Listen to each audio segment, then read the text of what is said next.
Most kids at 11 worry about things like homework, bedtimes, and getting picked for teams at recess. Wren Callahan hadn't had any of those things in years. She didn't even remember the last time someone called her by her full name. Maybe it was a teacher. Maybe a social worker. They blurred together now.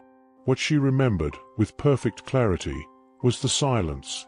How easily people could stop seeing you. By the time she turned down 3rd and Highland that evening, the sun was low enough to cast the city in long blue shadows. Milwaukee's downtown was starting to light up, storefronts glowing with string lights and neon signs buzzing to life, but none of that warmth reached Wren.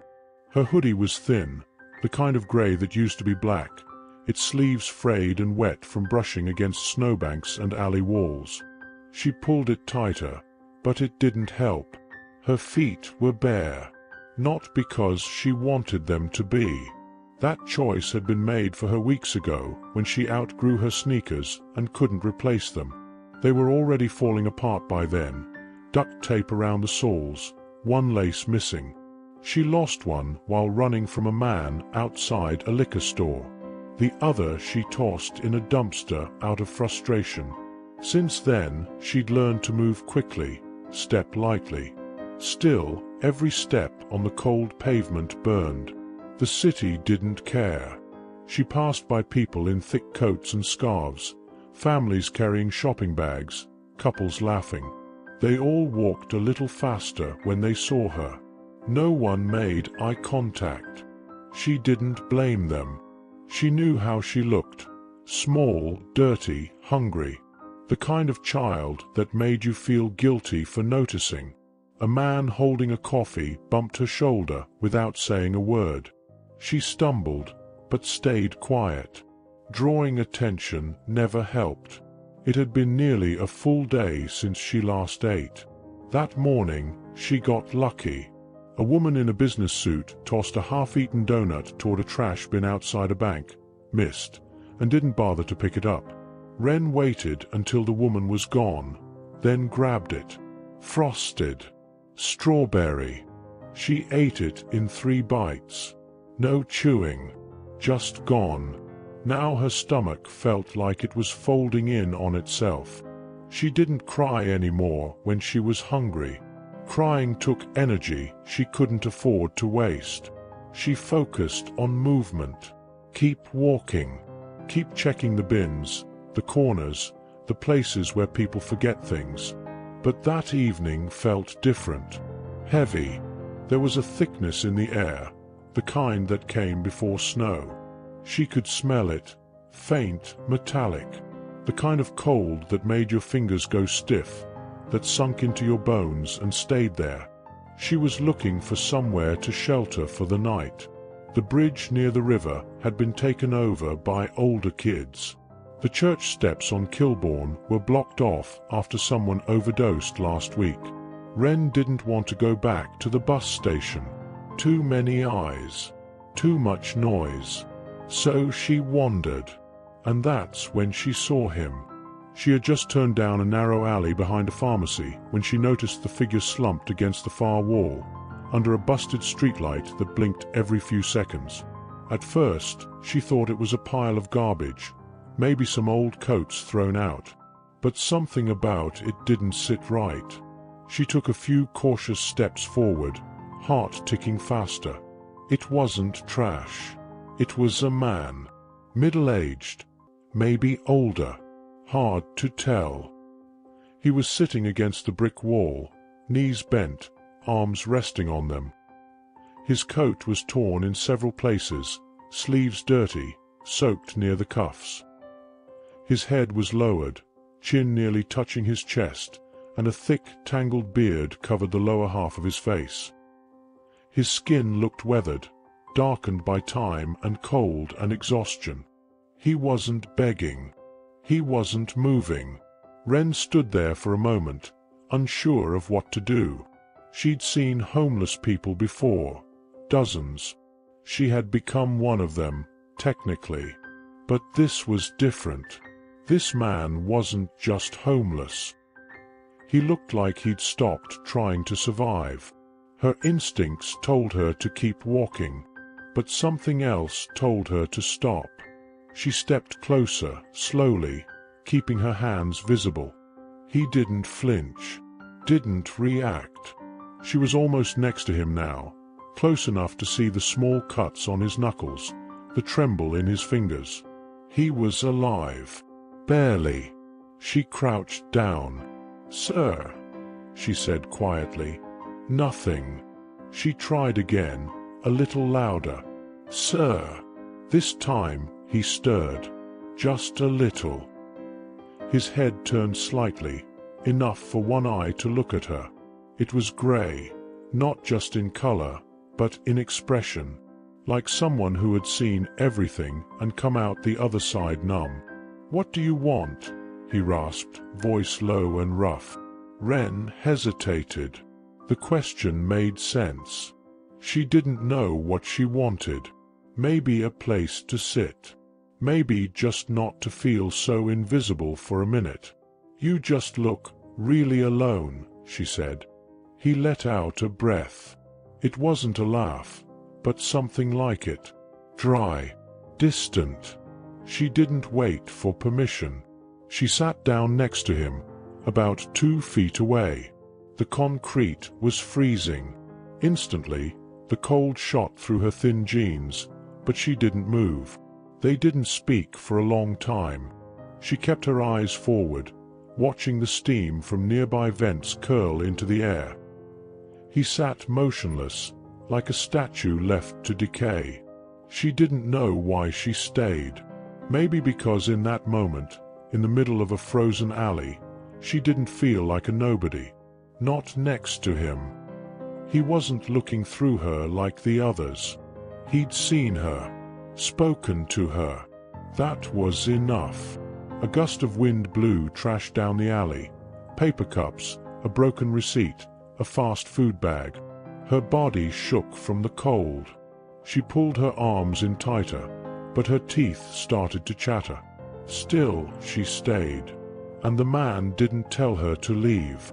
If you like interesting stories, leave your like, subscribe to our channel, and turn on notifications to stay updated with all our content. And let us know in the comments where you're watching this video from. We'd love to hear from you. He didn't look at her again right away. His eyes stayed somewhere else, locked on a crack in the brick wall across from them, like he'd seen something in it the rest of the world missed. Ren stayed still. She didn't expect conversation. Just not being chased off was enough. A few minutes passed. Then, without shifting his gaze, he spoke again. "You cold." His voice was harsh, but not cruel. It sounded like it hadn't been used much lately, like it had to climb its way out of his throat. Ren nodded. "Yeah." He didn't respond. No offer of help, no gesture, just silence. But it was a different silence now. Less empty. She rubbed her hands together, watching as her breath fogged in front of her. Her fingers were raw, skin cracked near the knuckles. It hurt to move them, but she kept doing it. Motion helped. The man's hands, resting on his knees, were shaking slightly. Not from fear, she could tell. It was something deeper. Maybe the cold. Maybe age. Maybe too many years of holding things in. "Why were you out here?" he asked after a while, not looking at her. She didn't answer right away. People had asked her that before. Mostly cops, sometimes nurses, occasionally a charity worker, but never like this. Not like he really wanted to know. Not like he might understand. "No family," she said finally. Her voice was quiet but steady. He made a sound. Not a word, more like a grunt. Almost like he'd expected that. He shifted slightly, pulling his coat tighter.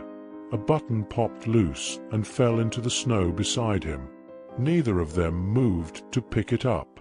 After a few more seconds, he turned his head, just slightly, and looked at her with one eye. "You're too young to be out here." Wren blinked, then glanced sideways at him. "You're too old," she said. He let out a soft huff through his nose. It might have been a laugh. Might not. But something flickered in his face. Something not entirely made of pain. They sat like that for a while longer. The sounds of the city buzzed behind them. Horns, traffic lights switching, people shouting from down the block. But in that alley, it felt like another world. A frozen pocket of time that no one else cared about. Wren shifted her weight, stretching out her legs in front of her. Her knees were scraped, a layer of dried blood under the edge of her jeans. She didn't mind anymore. That was normal. In the pocket of her hoodie, she had one thing. She reached for it slowly, almost embarrassed. A tortilla, hard as stone now. She'd found it yesterday in a trash bin behind a taqueria. It had been folded in foil, probably part of someone's forgotten lunch. At the time, she'd planned to eat it before bed, but she got too cold and fell asleep without touching it. Now she was glad she hadn't. She held it in her hand for a second, debating. It wasn't much. Probably stale. Probably borderline inedible. But it was food. She glanced at the man's hands again. Cracked knuckles, dirty fingernails, tremble she hadn't seen go away. He hadn't asked for anything, hadn't begged, hadn't even hinted. But Wren felt it. The same hollow feeling in his stomach that was in hers. Without a word, she tore the tortilla in half. Her fingers struggled with the fold. It was stiff, almost brittle. But she managed. Then she reached over and held out one half to him. He stared at it. "I don't take handouts," he said, voice hard. "It's not a handout," she answered. "It's all I've got." For a few long seconds, he didn't move. His eyes locked on hers, like he was trying to read her thoughts. There was suspicion there. Pride, too. But also something else. Something he hadn't felt in a long time. Trust. He reached out slowly, took the tortilla with unsteady fingers. She noticed he didn't say thank you. She didn't expect him to. They both chewed in silence. It tasted like nothing. Cold, stiff, bland. But it filled something. After a few bites, he spoke again. This time, softer. "No one's shared anything with me in years." Wren looked at him, but didn't say anything. He sat back, swallowed hard, then exhaled like it hurt to let air out. "My name's Elliot." She blinked. No one ever told her their name. Not on the street. People out here were ghosts. Ghosts didn't need names. "Wren," she replied. Elliot gave a small nod. It was the closest thing to a greeting she'd had in days. Somewhere nearby, a dog barked. A bottle shattered. The city kept moving. But in that alley, two people, one old, one young, one forgotten, one barely surviving, sat side by side, sharing stale food, the same cold, and maybe the beginning of something neither of them knew how to name. The cold didn't care that Wren had just shared the only food she had. It still crept into her bones, numbing her fingers, tightening her muscles. Her legs had started to tingle from sitting so long against the concrete. Still, she didn't move. Beside her, Elliot stayed silent, chewing what little was left of the tortilla like it was something sacred. It wasn't just about food. She could feel it. It was about the fact that it came from someone else's hand, willingly. Most people on the street had forgotten how that felt. Wren studied him out of the corner of her eye now that he wasn't looking. His coat looked like it had once been nice. Brown leather, heavy, lined for winter. But it was falling apart. The collar was stiff with grime, and the sleeves were shredded at the cuffs. His boots, if they could still be called that, had holes worn straight through the toes. She could see his socks, both mismatched and soaked. He had the look of someone who hadn't always lived like this. Something about the way he sat, the way he didn't beg or plead. He wasn't used to being seen this way. He hated it. Ren knew that feeling. After they finished eating, Elliot didn't say much. He leaned back against the wall and closed his eyes. Ren thought he might have fallen asleep, but then he spoke. "You from here?" She shook her head. "Not really. Where's your family?" Ren didn't answer at first. She didn't have a clean, neat version of that story. There wasn't one single moment that made her end up on the street. It had been a slow unraveling. "My mom's gone, I think. Last I saw her, she was with some guy who didn't like kids." She paused. "She told me to wait at a bus stop. That was months ago." Elliot opened his eyes. He didn't look surprised. He didn't even look shocked. Just tired. "Foster system didn't catch you?" She shrugged. "I ran. Couple of times. They stopped looking after a while." He let out a slow breath through his nose. "Smart," he muttered. "System chews you up." His voice wasn't bitter, just factual, like he was stating a truth no one bothered to write down. Ren tucked her knees into her chest, wrapping her arms around them. She didn't say anything else for a while. But something about sitting beside someone who didn't ask for more than she could give made the silence feel less lonely. She remembered the tortilla wrapper still folded in her pocket. She crumpled it quietly, then set it beside her. Her fingers brushed the edge of the torn foil and froze. Something small and flat was tucked underneath. A coin. Not a quarter or a dime. Something different. She pulled it out. It was a token. Round, rusted, with faded letters. "Milwaukee County Transit," she read aloud. Elliot opened one eye. Barely. "Bus token. Guess so. Keep it," he said. "Might need it when you're ready to leave this place." She turned it over in her hand. "You ever want to leave?" He didn't answer right away. Then, after a pause, he said, "Sometimes I think I already did." Ren frowned. "You mean like giving up?" He didn't nod. He didn't deny it either. That answer stayed with her. As the sky darkened fully, Ren knew she had to find somewhere to sleep. She was already cold, and if she stayed out much longer, her body wouldn't forgive her in the morning. "I should find somewhere," she said, standing slowly. Her legs ached, her joints stiff from sitting on concrete. Elliot didn't open his eyes this time. "Go," he said, "before it snows." She hesitated. "Will you be here tomorrow?" "Maybe." That was the best she was going to get. She nodded once and turned to go, stepping carefully over a puddle of slush.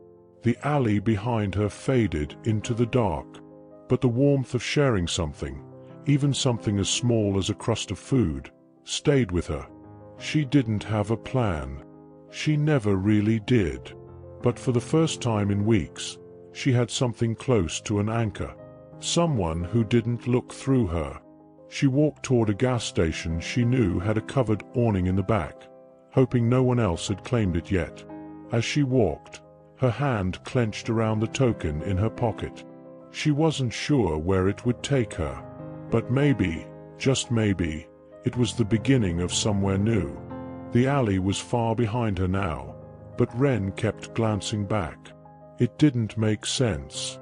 She'd met plenty of people on the street, some kind, some cruel, most just numb. But Elliot was different. He wasn't trying to survive anymore. He was just waiting. For what? She didn't know. Death, maybe. Or forgiveness. The thought unsettled her more than she expected. The gas station on State and 8th was still open when she arrived. The fluorescent lights buzzed overhead, cold and too bright. She didn't go inside. She never did. Cameras. Suspicion. Store clerks who always asked questions with their eyes, even if their mouths stayed shut. She slipped behind the building where a small covered space offered shelter from the wind. A stack of broken crates lined the wall, and an old mattress sat on the ground, moldy and torn. Someone else had probably used it the night before, maybe even that morning. But tonight, it was hers. She curled up on the driest part of the mattress, wrapped her arms around her knees, and tried to sleep. But sleep didn't come. Her stomach still ached, not just from hunger, but from everything else. The cold, the fear, the memory of Elliot's eyes when he said, "Maybe." That word played over and over in her mind. Maybe. The city didn't sleep. Sirens wailed in the distance. A drunk man screamed into the night a few blocks away. A car sped down the road, music blaring so loud the bass rattled the windows. Wren pulled her hoodie tighter, tucking her chin into the fabric. She closed her eyes and drifted. By morning, her legs were numb. Her feet hurt just from standing. She moved slowly, her body stiff, arms wrapped tightly around herself. The snow hadn't come yet, but the wind had turned cruel, sharp enough to cut through her clothes. Her first thought wasn't food. It was Elliot. She didn't understand why. She didn't owe him anything. But something about the way he'd sat so still, like he was hollow inside, that stuck with her. She'd seen people give up before, but this was different. He hadn't just given up on the world. He'd given up on being seen. And now, for the first time in a long time, someone had seen him. That had to mean something, didn't it? She moved fast, checking every bin, every alley corner she knew. Nothing. Not even a crust of bread. She tried outside a bakery on Jefferson, the smell of fresh bread hitting her like a punch to the stomach. She hovered by the back door until a man in an apron came out. She tried to speak. Just a few words, a request, anything. But he didn't give her the chance. "Keep moving," he barked. "Not here." She flinched. "Please, just. I said move." He grabbed her by the arm, his grip rough. She stumbled backward, scraping her hands on the pavement as she fell. Her palms burned, and her cheeks flushed with heat, not just from the impact, but from the embarrassment. People walked by. No one stopped. No one looked twice.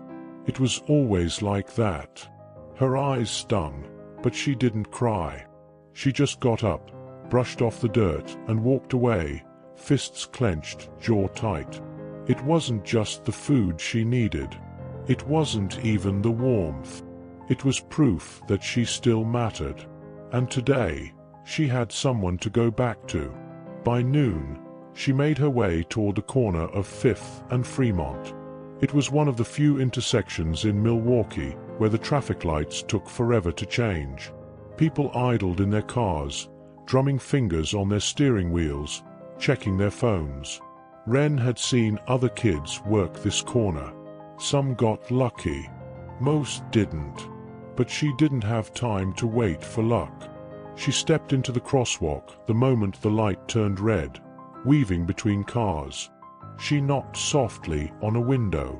An older woman glanced at her, then quickly turned away. Wren tried the next car. The man behind the wheel didn't roll down the window, just stared straight ahead. Again and again. "Please," she said. "Just a little. Not for me. For someone else." One driver glared at her and revved his engine. She backed off. But she didn't stop.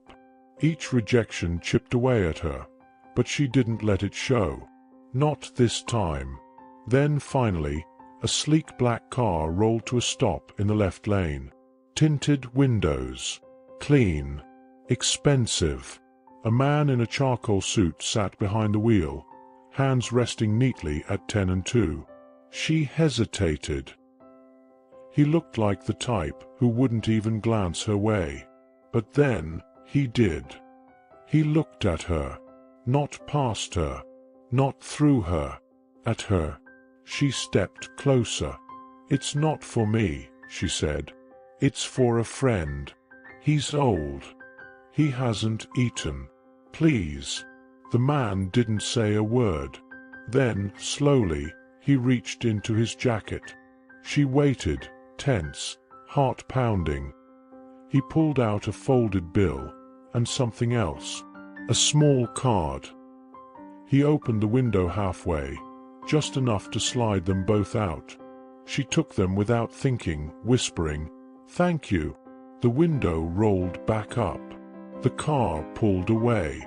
She stepped onto the sidewalk, heart racing. She unfolded the bill. $20. Her eyes widened. Her hands shook. Then she looked at the card. White. Thick. A name in gold letters across the front. Cashin Hargrove. Hargrove Properties and Development. She stared at it. It didn't mean anything to her, but somehow it felt like it should. When she returned to the alley, Elliot hadn't moved. For a moment, panic rose in her chest. But then he stirred, his breath visible in the cold air. "I got food," she said, holding up the bag. "And this." She handed him the card. He looked at it and froze. The color drained from his face. "Where did you get this?" he asked, voice cracking. "The man who gave me the money." "In a car." Elliot's hands trembled. He held the card like it burned. "This man," he whispered. "His name." He didn't finish the sentence. Ren waited. Something had changed. His whole body tensed. His eyes went distant. "What is it?" she asked. But Elliot didn't answer. Not yet. Ren didn't say anything else. She knew enough to stay quiet when someone's world cracked open. Elliot stared at the business card like it had come back from the dead. His thumb rubbed over the name again and again, Cashin Hargrove, as if touching it would make it disappear or confirm it was real. His breathing had changed. Shallow. Uneven. Ren sat beside him again, clutching the grocery bag in her lap. It wasn't much. Bread, a can of soup, a bottle of water, but it felt like gold to her. To both of them. He finally spoke. "This man. He's my son." The words came slowly, almost reluctantly, like they'd been buried too deep for too long. Ren froze. "The man in the car?" Elliot didn't look at her. He just nodded, barely. She stared at him. "But he doesn't know who you are?" "No," Elliot whispered. "He thinks I'm dead." The silence between them deepened. Ren's mind raced, but her lips stayed sealed. "I let him believe that," Elliot said after a moment, eyes fixed on the ground. "Years ago." "Why?" she asked. Not accusing, just trying to understand. He rubbed his face, his hand trembling as it passed over his beard. "Because I lost everything. My wife, my job, my home. I couldn't give him anything. I thought maybe it'd be better if I disappeared. I thought I'd just ruin him." Ren couldn't wrap her head around it. Not fully. Not yet. But she heard something she understood in his voice. Shame. Regret. That slow, quiet kind that eats you alive. "He's looking for you," she said, reaching into her hoodie pocket. She pulled out a crumpled, half-torn page from a newspaper. It was old, Maybe a week, maybe more. She'd found it in a trash can near a coffee shop and kept it because of the photo in the corner. A man in a suit, smiling, standing in front of a tall building. At the top, the headline read, "Real estate tycoon launches campaign to find missing father." Elliot stared at it. Wren pointed to the name beneath the photo. "Cashin Hargrove," she said quietly. "That's him, right?" Elliot nodded once, his hand shaking as he took the page from her. His eyes scanned it slowly, absorbing every word. A tear rolled down his cheek, unacknowledged.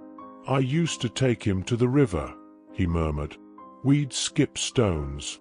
He was 6 the last time we went." He kept asking why the water looked silver. Wren didn't speak. He was bright, always reading, always asking questions. "I remember his laugh." His voice cracked, and he stopped. Then he folded the page slowly, carefully, like it was fragile. "Why now?" he whispered. "Why is he looking now, after all these years?"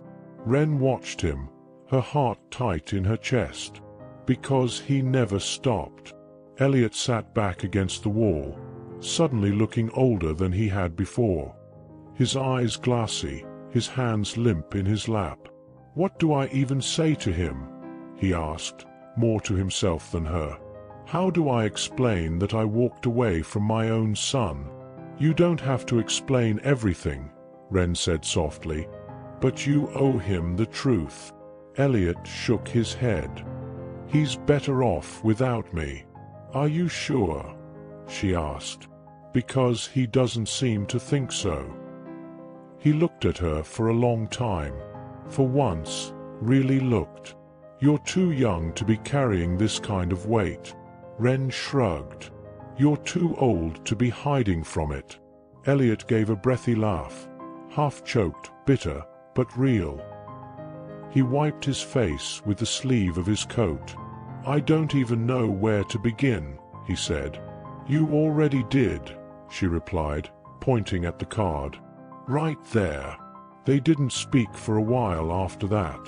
The wind was starting to pick up, and the sun was sinking behind the skyline. Wren opened the bag and pulled out the loaf of bread, tearing off a piece and handing it to Elliot. This time, he took it without hesitation. They ate together in silence, the kind that didn't need to be filled. As they sat there, two people still drowning in the weight of their own pasts, something subtle began to shift. Not forgiveness. Not yet. But maybe the very first step toward it. Elliot didn't sleep that night. Even after Wren curled up beside him with her back to the wall and her knees pulled tight to her chest, her breath slowing into the rhythm of exhausted sleep, he sat there, awake, staring at nothing. The newspaper clipping rested on his thigh, folded carefully, his son's smiling face staring out at him in grayscale. The card, still warm from his hand, felt heavier than any wallet he'd ever carried. He read Cashin's name again and again, as if doing so might prepare him to face it. But nothing could. His son had become a man. Not just a man. Someone powerful. Someone successful. Cashin Hargrove was in every headline on the local business pages. Real estate. Development. Downtown revitalization. There were buildings with his name on the blueprints, articles quoting his statements about the future of the city. And Elliot had missed all of it. All the milestones, the graduations, the first job, the heartbreaks, the victories, all of it. He had convinced himself for years that disappearing had been an act of mercy, that walking away spared Cashin from the shame of watching his father spiral out of control after the accident, after losing the house, after the bottle became more familiar than a toothbrush. But tonight, sitting on a frozen patch of pavement, Elliot could feel how wrong that had been. And Wren, she had seen right through him. He looked over at her now, this strange little girl with stubborn eyes and a voice like gravel and fire. How had someone so small carved into him like this? She was just a child. But somehow, she had the courage he didn't. And he was running out of excuses. By morning, Wren stirred, coughing from the cold. Her breath hung in the air like smoke. Elliot was still awake. She sat up slowly, blinking at the sky, grey and dull, the threat of snow heavy above them. Then she looked at him. "You didn't sleep."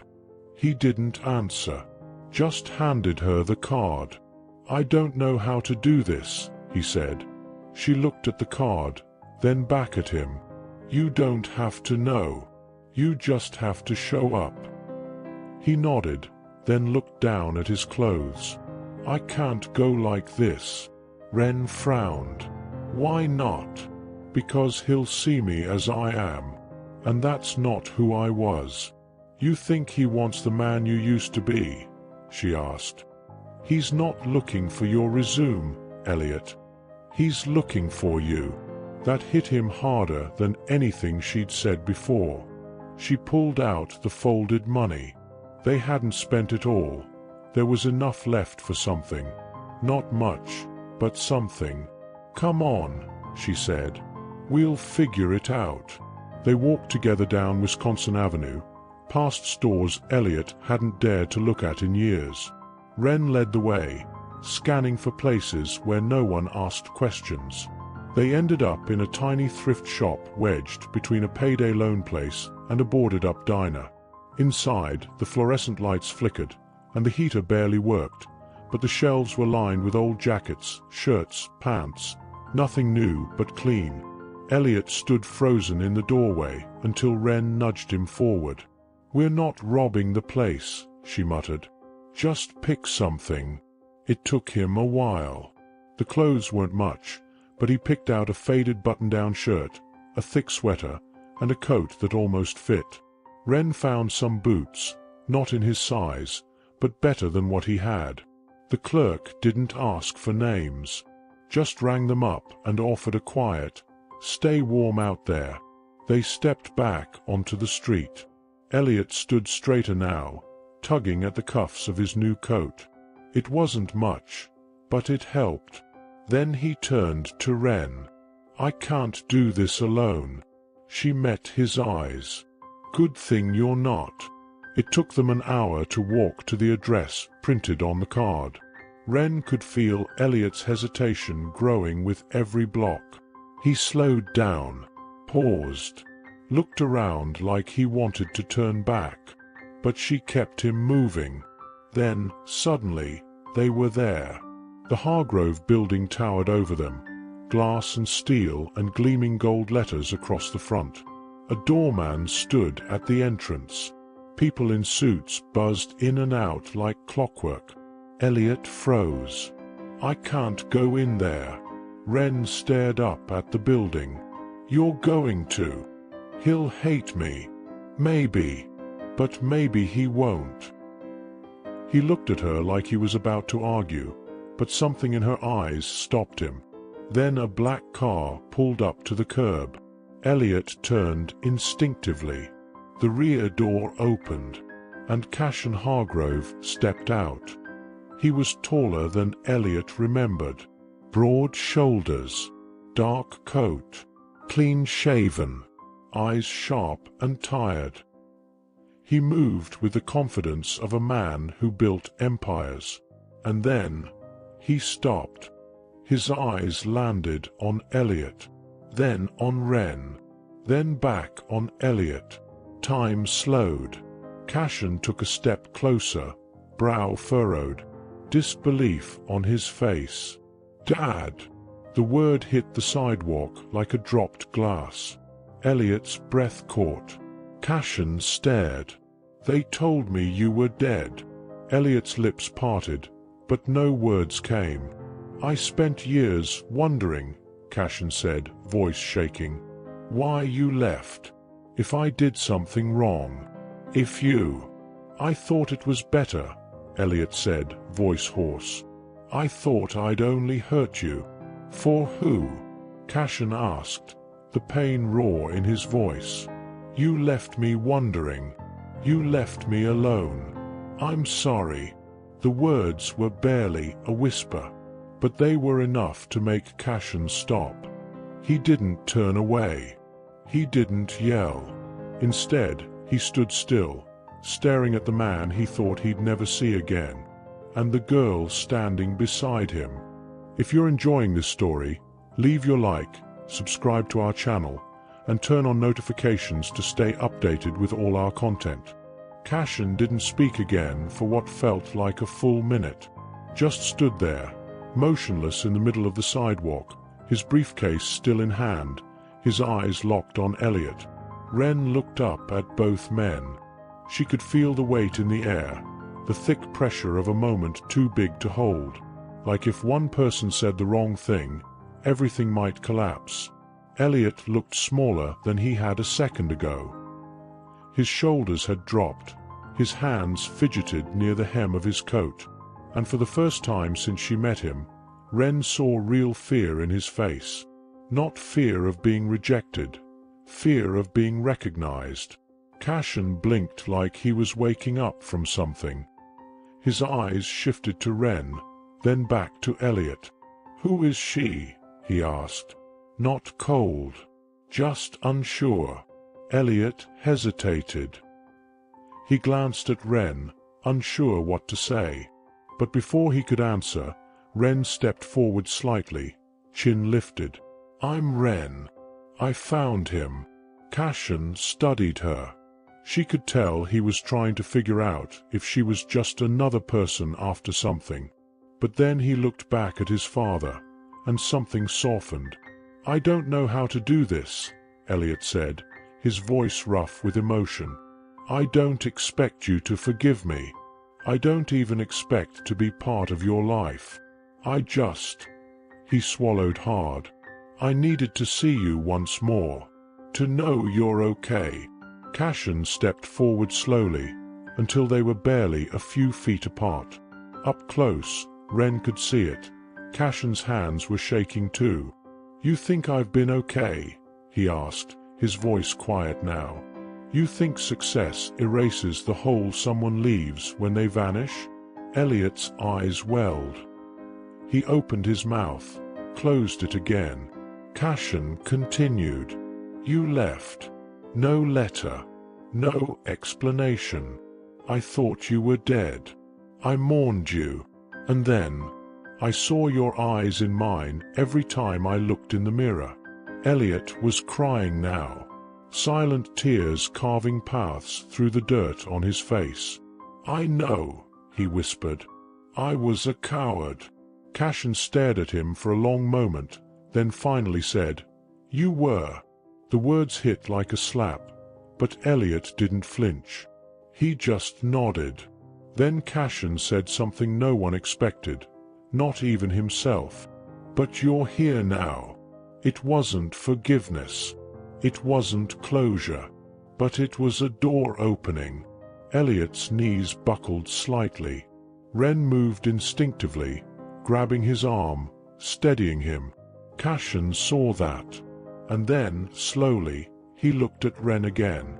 This time with less suspicion, more curiosity. Are you with him? She hesitated. I don't really have anyone else. Cashin glanced between them. You were looking after him? He asked. Ren shrugged. He was alone. That landed heavier than it should have. Cashin turned away for a second, biting the inside of his cheek. Then he looked at Elliot again. You can't stay out here. Elliot stiffened. I'm not asking for that. I didn't say you were, Cashin replied. I'm saying I'm not leaving you. Elliot's breath caught. Cashin turned to Ren. You too.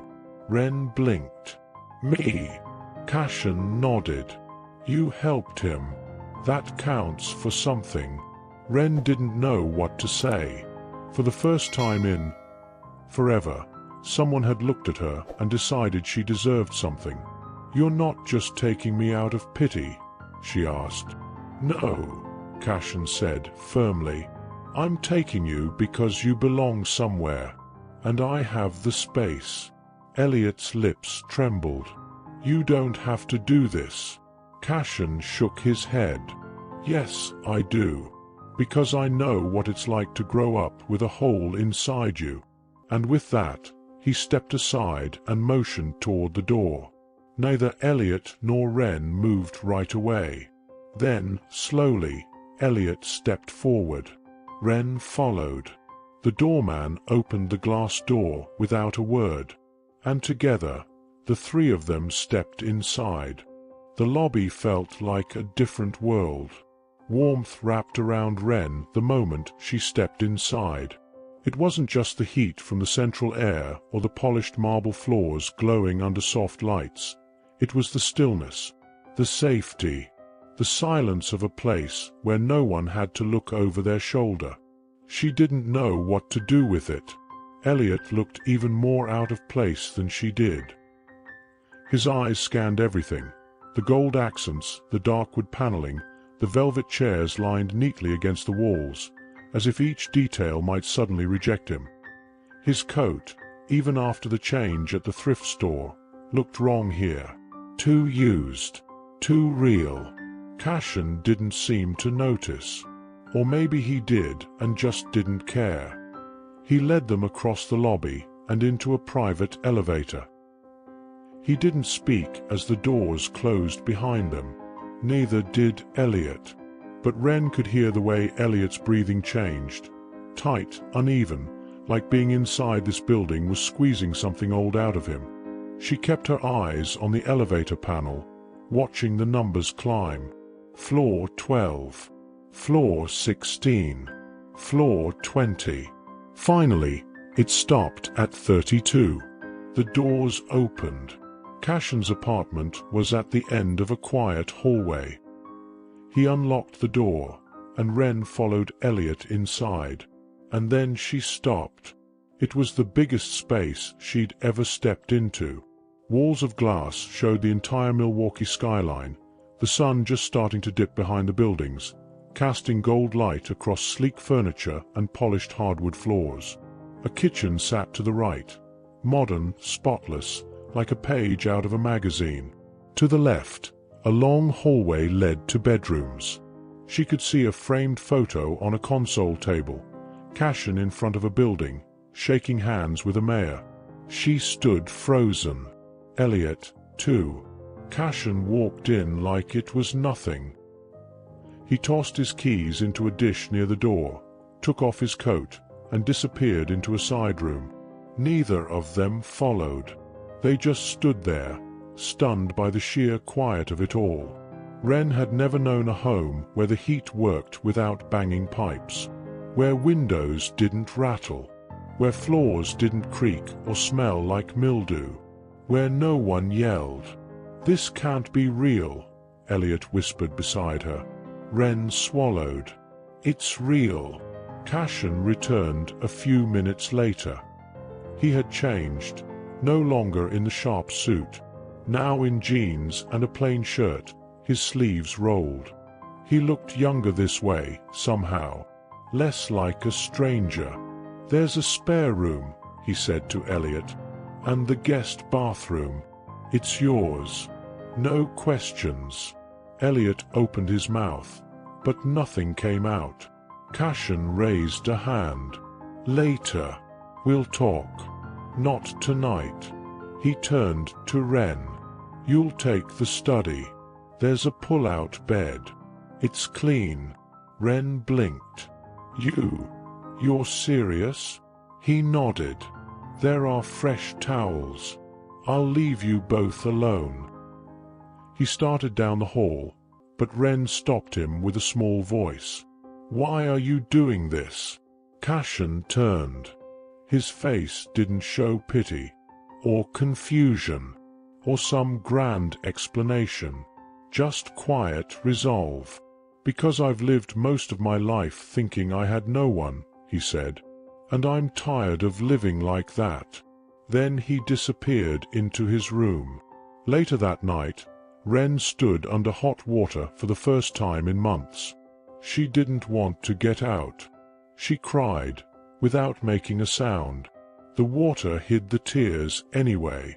She dried herself with a thick towel, wrapped up in clothes Cashin had left outside the door, soft sweatpants, a hoodie that smelled like detergent.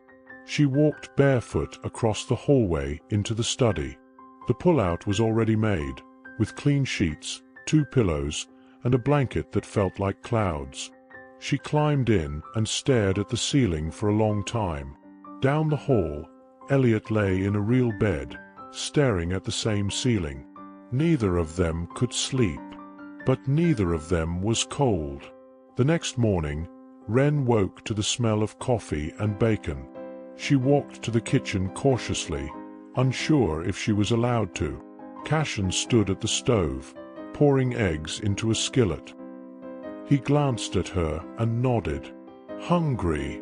She nodded back. He didn't ask anything, just slid a plate across the counter. Elliot appeared moments later, fully dressed, freshly shaved. He looked like a man trying to remember who he used to be. Cashin looked up. "Still like your eggs with pepper?" he asked. Elliot froze, then smiled. A small, broken, grateful smile. "I do." They sat, all three. No words, just breakfast, and the slow, almost invisible stitching of something lost being mended. The days that followed felt unreal. For Wren, it was like living in someone else's life. Every morning, she woke up expecting to be back in that alley, cold, stiff, and invisible. But instead, she'd open her eyes to the soft light pouring through the wide window of the study, wrapped in warmth, the scent of breakfast already drifting in from the kitchen. She didn't speak much at first. Neither did Elliot. The silence wasn't heavy. It was careful. Like all of them were learning a new language made of glances, small nods, shared routines. Cashin never pushed. He didn't demand answers or explanations. He simply gave them space. And that space started to become something else. A home. On the third day, Wren stood at the window with a mug of hot cocoa Cashin had handed her without a word. She watched the snow start to fall, soft, gentle flakes drifting through the morning air, coating the streets below in white. From this high up, Milwaukee looked like a toy city. Elliot joined her, freshly showered, his beard finally trimmed short. He looked human again. He sipped his coffee, his eyes on the snow. "She used to love this," he murmured. Wren didn't need to ask who she was. "Cashin's mom," Elliot said, confirming it anyway. She'd light a candle every time it snowed. Said it made the house feel warmer, even if it wasn't. Wren nodded, hugging the mug tighter. "She died in a car accident," Elliot continued. "Cashin was 12. I was driving." Her head turned slowly. "It wasn't my fault," he said, but the guilt in his voice was still thick. "Not legally. But I never forgave myself. He lost her. I lost her. And then I started losing everything else." His voice cracked.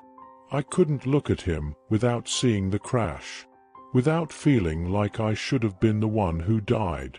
Wren didn't say anything. She didn't have to.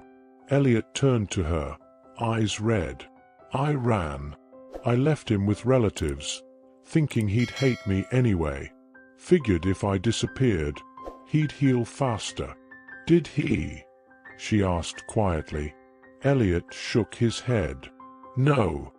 He just grew up alone."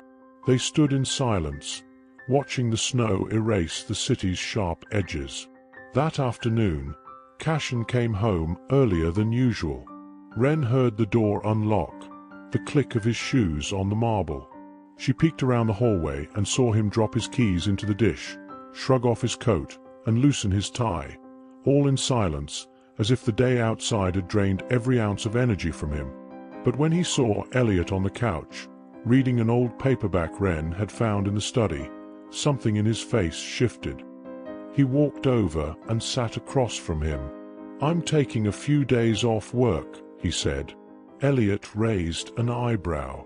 "You don't have to do that." "I know." Cashin leaned back. "I want to." There was a pause. Then Elliot said, "You always wanted to build things." Cashin nodded. "Still do. I remember when you drew that treehouse on a napkin. You had a whole plan, wood type, measurements, even a pulley system." Cashin let out a surprised laugh. "I forgot about that." "I didn't." The silence that followed wasn't empty. It was filled with memories being retrieved, piece by fragile piece. Ren sat in the hallway, just out of sight, listening. Her heart felt tight in her chest. This wasn't forgiveness. Not yet.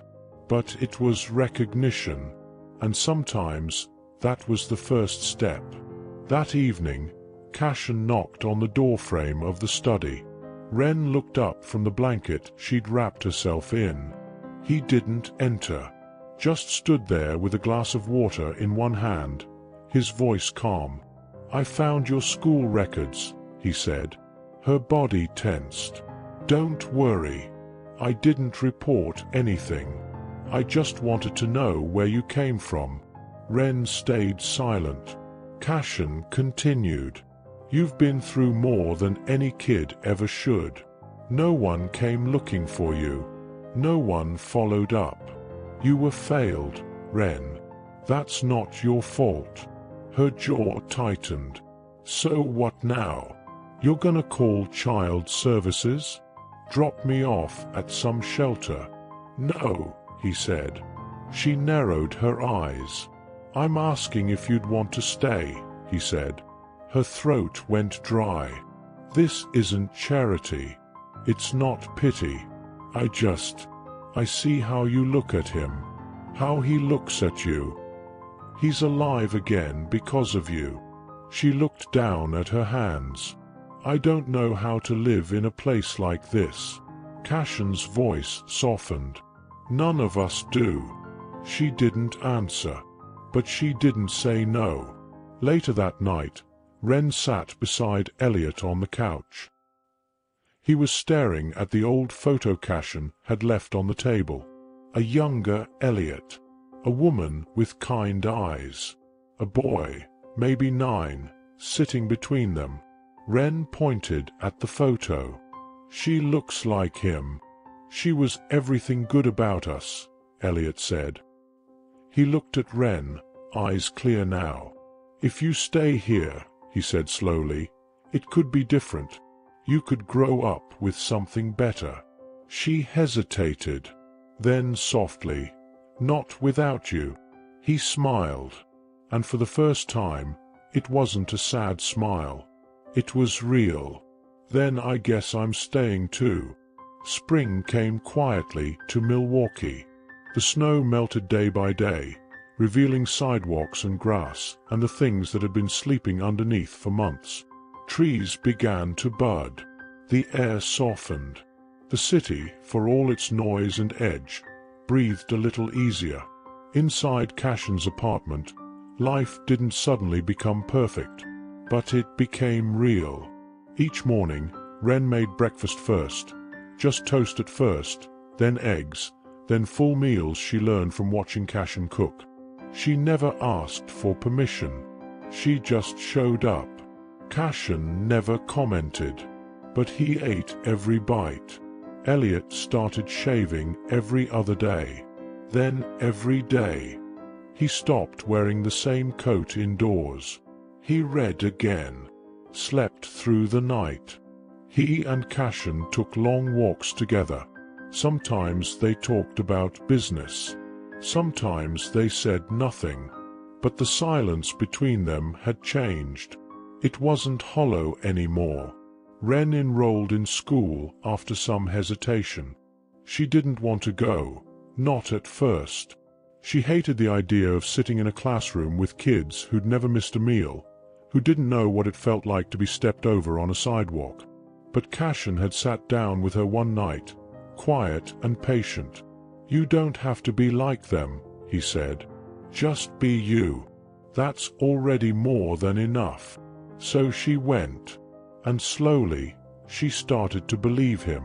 One Saturday morning, the three of them stood in the apartment's kitchen. Ren was cutting fruit. Elliot was making pancakes. Cashin poured coffee, his sleeves rolled up, bare feet on the warm floor. It looked ordinary. It felt extraordinary. There was laughter. Small, genuine, unstaged. Elliot reached across the counter and tapped Ren's hand with a fork. "You're using the wrong knife." She rolled her eyes. "You're using the wrong pan." Cashin raised an eyebrow. "And I'm about to use the wrong mug if someone doesn't hand me coffee." It was chaotic. It was domestic. It was home. Later that afternoon, Ren sat alone in the study, flipping through a worn notebook. She'd started writing again. Memories, thoughts, dreams. For the first time in her life, she wasn't writing to escape. She was writing to remember. Cashin appeared at the doorway. "Hey," he said. "I've been thinking." "Oh." He smirked. "Funny." He stepped inside and sat on the armrest of a chair across from her. "I talked to a lawyer," he said carefully. "There's a process we can start. Nothing fast. But, if you want, we can make this official." Ren froze. He continued, gently.